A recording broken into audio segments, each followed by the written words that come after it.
আমরা শিশু, আমাদের বাঁচতে হবে। শিশুদের জীবন রক্ষার কৌশল হচ্ছে সাঁতার শেখা। নদ নদীর দেশ বাংলাদেশ। একসময় এদেশের বুক চিরে বয়ে যেত ছোট বড় অসংখ্য নদী। জীবন জীবিকার অনেক কিছুই ছিল একসময় নদী কেন্দ্রিক। ফলে এদেশের মানুষ হাঁটাচলা শেখার মতোই জীবনের অতি গুরুত্বপূর্ণ অংশ হিসেবে শিখত সাঁতার। কিন্তু নদ নদী কিংবা জলাধার সংগঠিত হয়ে যাওয়া বড় বড় শহরে, এমনকি মফস্বল শহরে সাঁতার শেখার সুযোগ সীমিত হয়ে গেছে। অনেকে সাঁতার শেখার গুরুত্ব সম্পর্কে ভুলে যাচ্ছে। কিন্তু বিভিন্ন দুর্যোগের সময় সাঁতার যে কত গুরুত্বপূর্ণ তা উপলব্ধি করা যায়। প্রায় প্রতি বছরের নৌকা ডুবিতে কিংবা পানিতে ডুবে অসংখ্য মৃত্যুর খবর দেখতে পাওয়া যায়।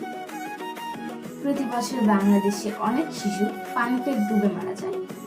খবরের পাতা খুললেই দেখা যায় পানিতে ডুবে শিশুর মৃত্যুর সংবাদ। শিশুর বাড়ন্ত বয়সে তাকে অনেক কিছুই শেখানো হয়। এমনকি ইদানিং কথা বলা শেখার পরপরই অনেকে বাচ্চাকে স্কুলে পাঠানোর তোড়জোড় শুরু করেন। কিন্তু বাচ্চাকে বেঁচে থাকার জন্য জরুরি শিক্ষাগুলো দিচ্ছেন কি? এমনই একটি শিক্ষা হলো সাঁতার। শহরে পানিতে ডোবার তেমন ভয় না থাকলেও শিশুকে সাঁতার শেখানো আসলে উপকারী, কারণ জীবনের যে কোনো সময় সাঁতারের প্রয়োজনীয়তা দেখা দিতে পারে।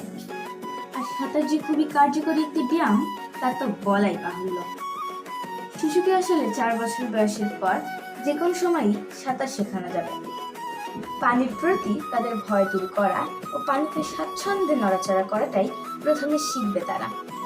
এর আত্মবিশ্বাসটুকু থাকলে তারা দ্রুত সাঁতার কাটা শেখে।